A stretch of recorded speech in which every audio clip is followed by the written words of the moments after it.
આકાશવાણી ભુજ સમાચાર જાગૃતિ વકીલ વાંચે છે. નમસ્કાર. ભુજ ખાતે સ્મૃતિવન મેમોરિયલમાં 2001ના વિનાશક ભૂકંપના દિવંગતોને ભાવપૂર્ણ શ્રદ્ધાંજલિ અર્પણ કરતા મુખ્યમંત્રી ભૂપેન્દ્ર પટેલે ગઈકાલે સ્મૃતિવન પરિસરમાં ચેકડેમની મુલાકાત લઈને ભૂકંપના દિવંગતોના પરિવારજનો સાથે સંવેદનાસભર સંવાદ સાધીને સાંત્વના પાઠવી હતી. ગઈકાલે મુખ્યમંત્રી ભૂપેન્દ્ર પટેલ કચ્છના ભુજમાં સ્મૃતિવન મેમોરિયલ ખાતે ભુજની સંસ્થાઓ દ્વારા આયોજિત એક કાર્યક્રમ ધ્રુજારી એક નવી શરૂઆતમાં મુખ્ય અતિથિ તરીકે સહભાગી થયા હતા. કાર્યક્રમ દરમિયાન મુખ્યમંત્રી ભૂપેન્દ્ર પટેલ સહિત મહાનુભાવોએ વર્ષ 2001ના ભૂકંપના દિવંગતોને સામૂહિક શ્રદ્ધાંજલિ અર્પણ કરી હતી. મુખ્યમંત્રીએ કચ્છી માડુઓના ખમીર અને જમીનને બિરદાવતા ઉમેર્યું હતું કે પ્રધાનમંત્રીના નેતૃત્વ હેઠળ કચ્છી માડુઓએ ભૂકંપની આપદાને અવસરમાં પલટવાના આહવાનને ઝીલી લીધું હતું. ભૂકંપનો માર સહન કરનાર કચ્છ જિલ્લો આજે વડાપ્રધાનના દિશા દર્શનમાં વિકાસની વાઇબ્રન્સીનું શ્રેષ્ઠ ઉદાહરણ બન્યું છે. ભૂકંપના 25 વર્ષ પૂર્ણ થવા જઈ રહ્યા છે ત્યારે ભૂકંપની આપદામાંથી હેમખેમ બચી ગયેલા લોકોએ પોતાના જીવન સંઘર્ષની ગાથા મુખ્યમંત્રી સમક્ષ રજૂ કરી હતી. રાષ્ટ્રપતિ દ્રૌપદી મુર્મુ 77મા પ્રજાસત્તાક દિવસની પૂર્વ સંધ્યાએ આજે રાષ્ટ્રને સંબોધન કરશે. આકાશવાણીની તમામ રાષ્ટ્રીય ચેનલો પર સાંજે 7 વાગ્યાથી અને દૂરદર્શનની તમામ ચેનલો પર હિન્દીમાં પ્રસારિત થશે. ત્યારબાદ તેનું અંગ્રેજી સંસ્કરણ પ્રસારિત થશે. દૂરદર્શન પર હિન્દી અને અંગ્રેજીમાં સંબોધન પ્રસારિત થયા બાદ દૂરદર્શનની પ્રાદેશિક ચેનલો પર પ્રાદેશિક ભાષાઓમાં પ્રસારિત કરશે. આકાશવાણી રાત્રે 9:30 વાગ્યાથી તેના પ્રાદેશિક ચેનલો પર પ્રાદેશિક ભાષાઓમાં રાષ્ટ્રપતિનું સંબોધન પ્રસારિત કરશે. પ્રધાનમંત્રી નરેન્દ્ર મોદી આજે સવારે 11 વાગ્યે આકાશવાણી પરથી પ્રસારિત થનાર મન કી બાત કાર્યક્રમમાં વિવિધ વિષયો પર પોતાના વિચારો રજૂ કરશે.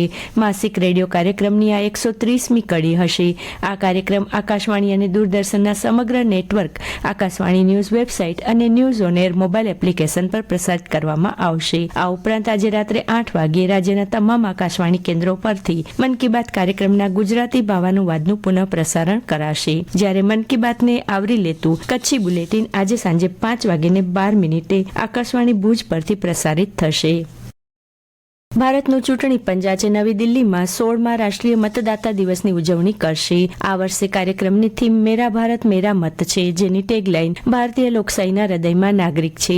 રાષ્ટ્રપતિ દ્રૌપદી મુર્મુ નવી દિલ્હીમાં આ પ્રસંગે આજે કાર્યક્રમને સંબોધિત કરશે અને નવા નોંધાયેલા યુવા મતદારોને કાર્ડ સોંપશે.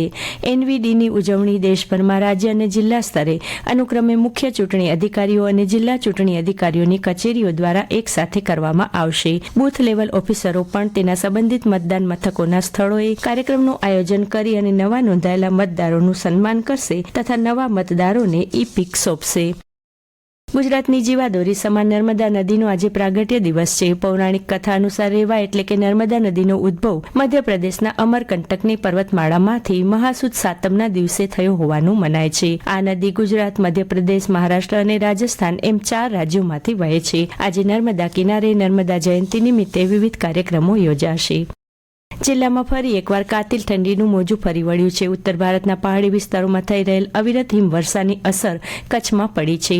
ખાસ કરીને બર્ફીલા પવનોને કારણે ઠારની તીવ્રતામાં વધારો થતાં જનજીવનને અસર પહોંચી. હવામાન વિભાગના આંકડા અનુસાર નલિયામાં 5 ડિગ્રી લઘુત્તમ તાપમાન નોંધાતા રાજ્યનું સૌથી ઠંડુ મથક બન્યું, તો ભુજમાં લઘુત્તમ તાપમાન 9.8 ડિગ્રી નોંધાયું. દિવસ દરમિયાન ફૂંકાયેલા પવનોને કારણે લોકો દિવસે પણ ગરમ કપડાં પહેરી રાખવા મજબૂર બન્યા છે.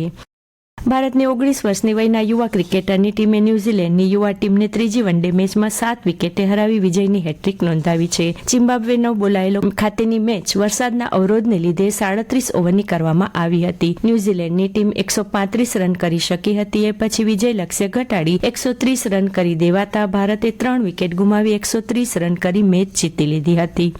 મહિલા પ્રીમિયર લીગની વડોદરામાં રમાયેલ મેચમાં દિલ્હી કેપિટલ્સની ટીમે રોયલ ચેલેન્જર્સ બેંગ્લોરની ટીમને 7 વિકેટે હાર આપી હતી. બેંગ્લોરના 109 રનના જવાબમાં દિલ્હીની ટીમે 3 વિકેટ ગુમાવી 111 રન જીત મેળવી હતી. બેંગ્લોરની ટીમને સતત 5 મેચ જીત્યા પછી પ્રથમવાર હાર ખંભવી પડી હતી. અને આ સાથે આ સમાચાર બુલેટિન પૂરું થયું. નમસ્કાર.